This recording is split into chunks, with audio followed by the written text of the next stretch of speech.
Princess Charlotte seemed a bit uncertain on her first day, doing her best to hide behind Kate's skirt. It was a chilly Thursday morning in early March when Princess Catherine woke before dawn.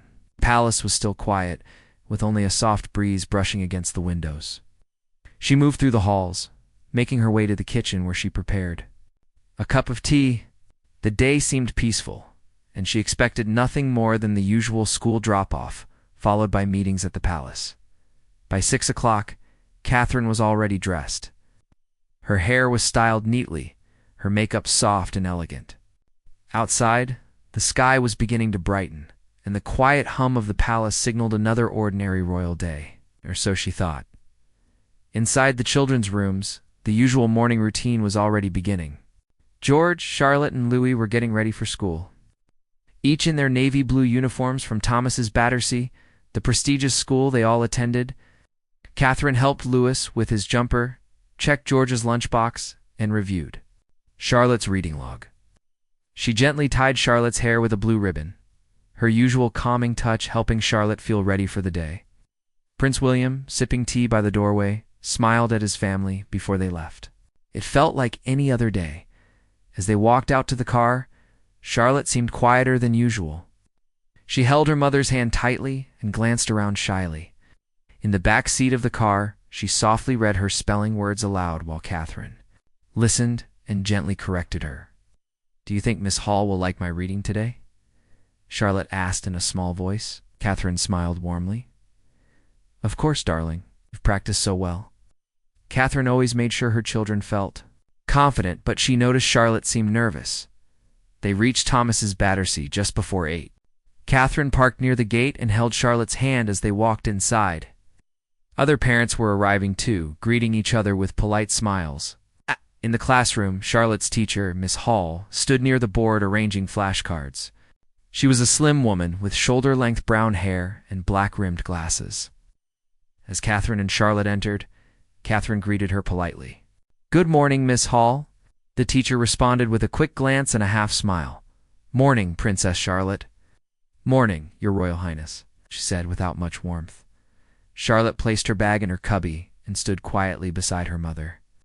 Just then, Miss Hall looked at Charlotte and frowned slightly. She pointed out, "Charlotte, your shirt isn't tucked in properly today. I hope you're not becoming lazy."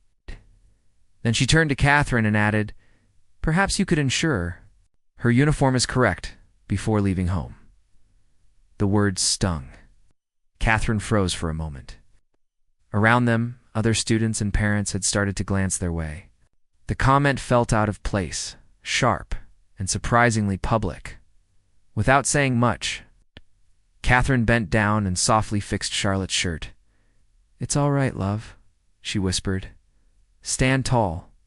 She didn't want her daughter to feel embarrassed, especially not in front of her friends. But before she could say anything more, Miss Hall added something even more upsetting. "Some parents are too busy thinking about their public image and forget the basics like teaching their children how to dress properly." Her voice was calm, but the words carried judgment. Parents nearby looked away, uncomfortable with what they had just witnessed. A silence filled the room, thick with tension. Catherine stood up straight. Her heart was racing, but her face remained calm and composed. She looked Miss Hall in the eye and said gently but firmly, "Thank you for your feedback. I'll keep that in mind." Her voice was steady, with just enough edge to remind everyone who she was. She then kissed Charlotte on the forehead and whispered, "Have a good day, my darling," before turning to leave. On her way out, she kept her head high, her heels clicking softly down the school hallway. But inside, she felt shaken. She had never been spoken to like that by a teacher, especially not in front of her child. The moment echoed in her mind like an unwanted memory. Back in the car, Catherine sat still for a moment before starting the engine. Ow. She closed her eyes and took a deep breath, trying to stay focused. She reminded herself she had a full day ahead. A call to the palace confirmed her first meeting was at 10 a.m., followed by a call with the National Portrait Gallery around noon. "Thank you," she told her secretary softly. "I'll be back shortly." Yet even as she arrived at Kensington Palace and walked into her office, the weight of the morning lingered. As Catherine sat at her desk, she tried to focus on her Notes for the early years conference she was helping to organize. She cared deeply about children's mental health and education, and her team was counting on her ideas. But Miss Hall's words kept repeating in her mind. Was Charlotte embarrassed? Had others in the classroom judged her?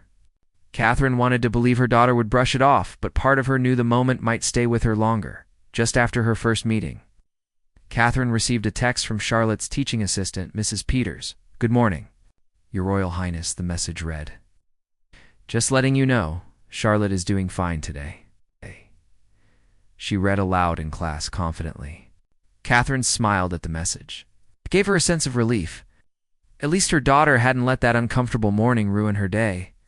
But even with that reassurance, Catherine knew she couldn't let the incident go unaddressed. She believed in respectful correction. Teachers should guide children, but never embarrass them. There was a line and Miss Hall had crossed it. Catherine thought carefully about how to respond. She didn't want to cause a scene or bring unwanted attention to the school. Thomas's. Battersea had been a good place for her children so far, and she respected the staff. But silence wasn't the answer either. As the day went on, she continued her work reviewing briefings, holding meetings, but her thoughts always circled. Back to Charlotte. By mid-afternoon, Catherine's phone buzzed with a reminder school pickup. Today, she didn't want to send the security team. She wanted to go herself. She needed to see her daughter's face, hear her voice, and offer comfort if it was needed. She put on her beige coat, grabbed her handbag, and headed for the car. The drive felt longer than usual, even though it was only minutes away. Outside the school gates, the usual crowd of parents waited. Some nodded politely. Others whispered quietly, no doubt aware of what had happened earlier that day. When Charlotte appeared, her face lit up at the sight of her mother. "Mommy," she called, hurrying forward with her reading folder in hand. Catherine knelt and hugged her tightly. "How was your day, love?" she asked gently. Charlotte hesitated, then said, "Miss Hall said I didn't read clearly during class." Catherine's heart ached.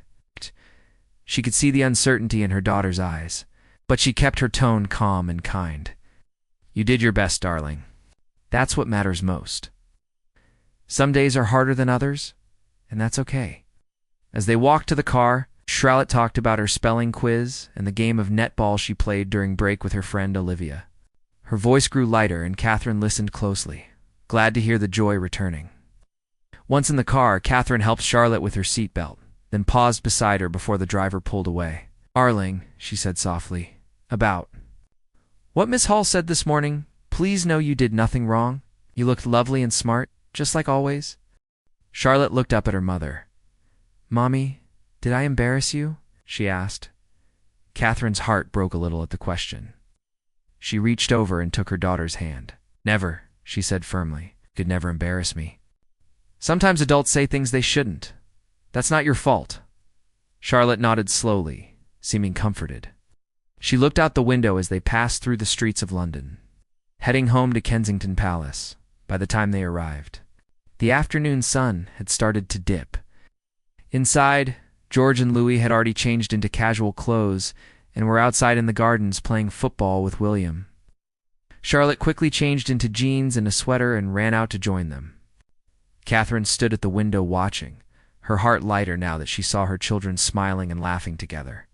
But she knew the matter wasn't fully over. Quietly, she picked up her phone and called the school. The receptionist connected her to the headmaster, Mr. Jonathan. Catherine spoke clearly and calmly, explaining what had happened that morning. She wasn't angry, but her voice showed she meant every word. "I'm not calling to make trouble," she said. "But I do think it's important that no child, royal or not, is made to feel ashamed in front of their peers. It's not about discipline. It's about kindness." Mr. Jonathan listened respectfully and promised to speak with Miss Hall. He assured Catherine the matter would be handled carefully and professionally. Catherine thanked him and ended the call, feeling a quiet sense of relief. She had spoken up not to create drama, but to protect her daughter's dignity. That evening, after dinner, the family gathered in the living room. Catherine sat beside George, helping him with his history homework. William read a storybook to Louis on the other sofa. Charlotte curled up next to her mother, reading her library book silently. At one point, Charlotte looked up. "Mommy, do you think Miss Hall doesn't like me?" Catherine wrapped her arm around her. "I think Miss Hall had a hard morning and didn't handle it well.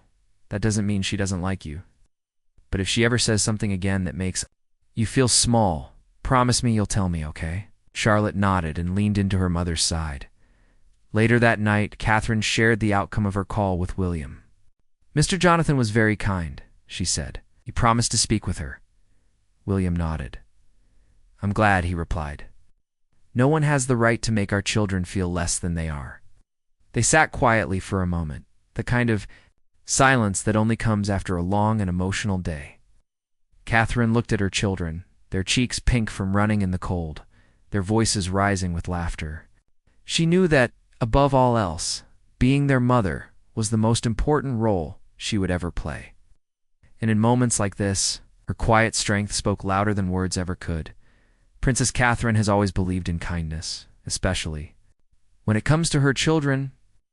She and Prince William have raised George, Charlotte, and Louis with love, respect, and strong values. They know that being part of the royal family comes with attention and pressure, but they've always tried to give their kids a normal, happy childhood. Catherine, in particular, has been very protective of Charlotte. She wants her daughter to grow up with confidence, surrounded by people who support and encourage her. But sometimes, even with all the care in the world, unexpected things can happen on this time. Something happened at Charlotte's school that left Catherine heartbroken and shocked. It started like any other school day. Catherine woke up early, made breakfast, helped the kids pack their bags, and drove them to school herself. Charlotte was in a good mood that morning, singing softly while tying her shoelaces. She looked proud and excited to be learning new things. But as they arrived at the school gates, something didn't feel right. Miss Hall, one of the teachers at the school, saw them from a distance but turned away quickly, pretending to be busy with papers in her hand.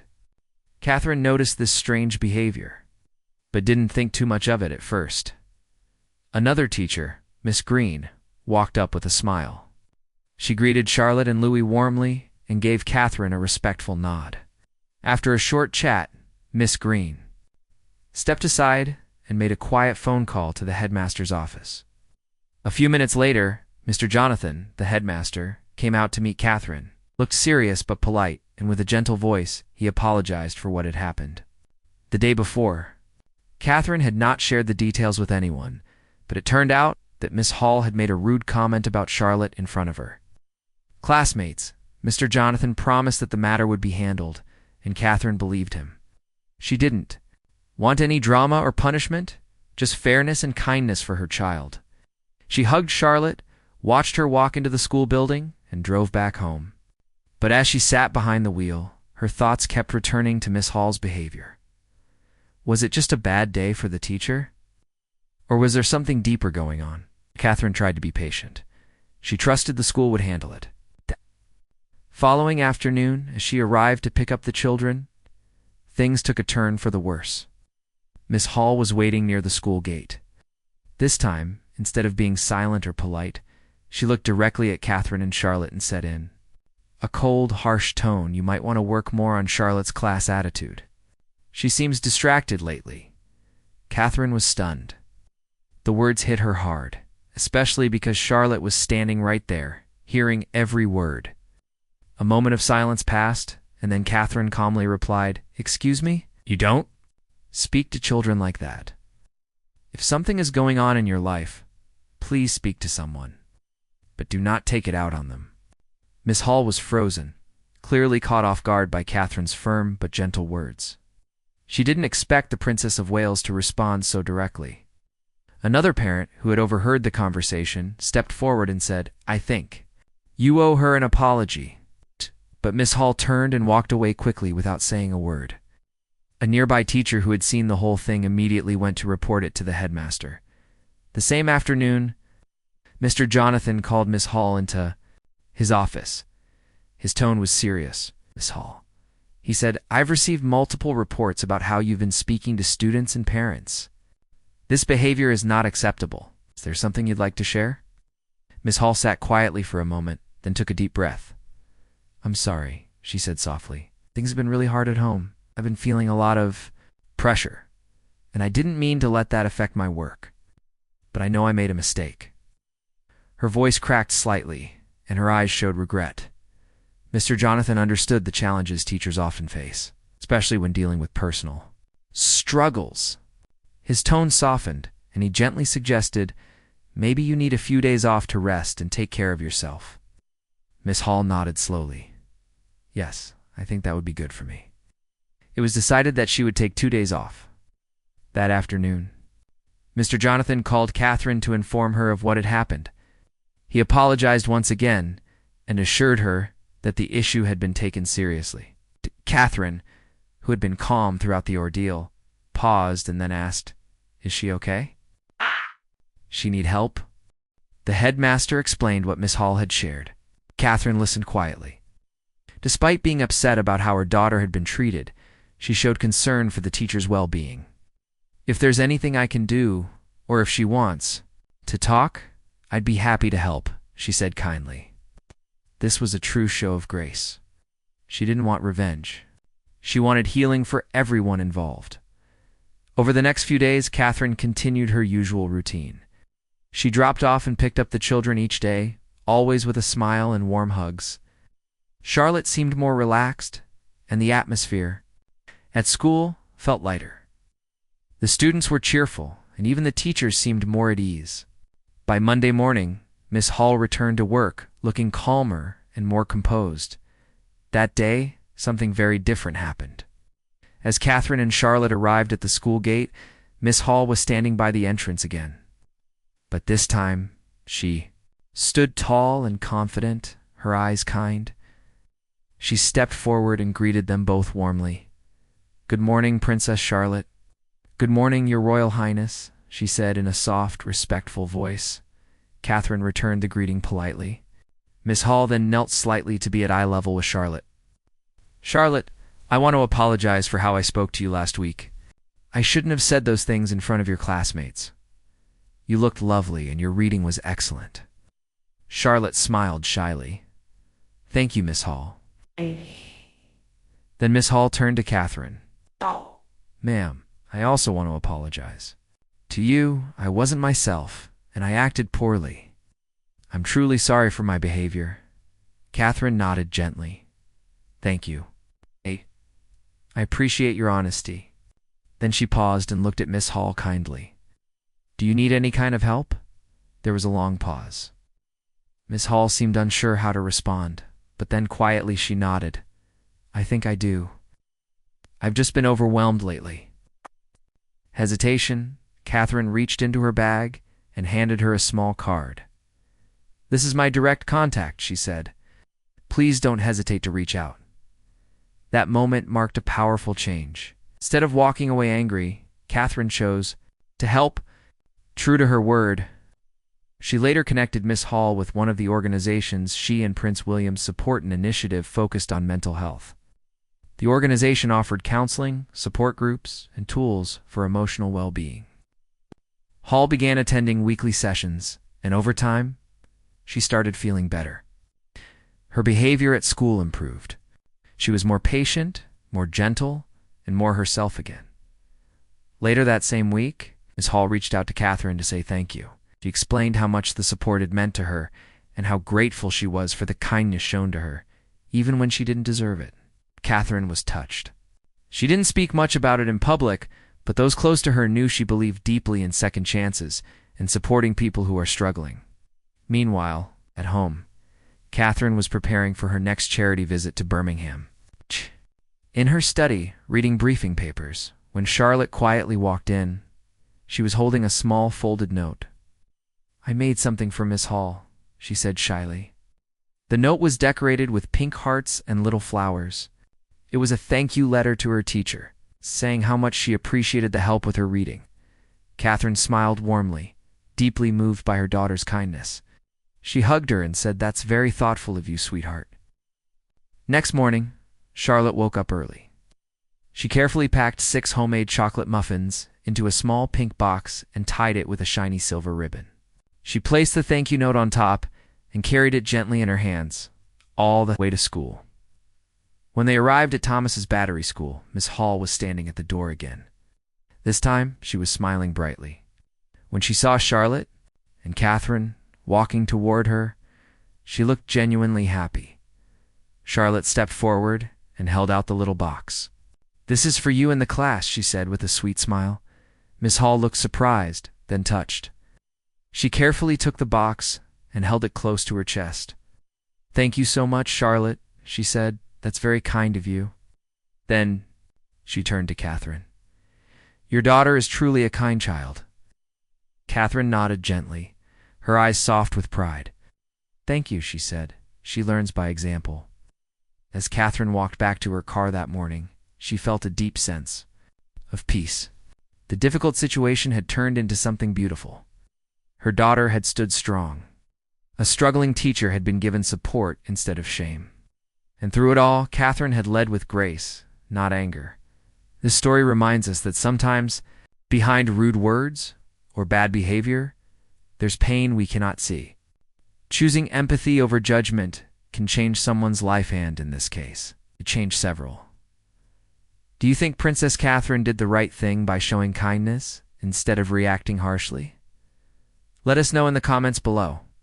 And if you enjoyed this story, please like, share, and subscribe to our channel. Click the next video on your screen. You won't want to miss it.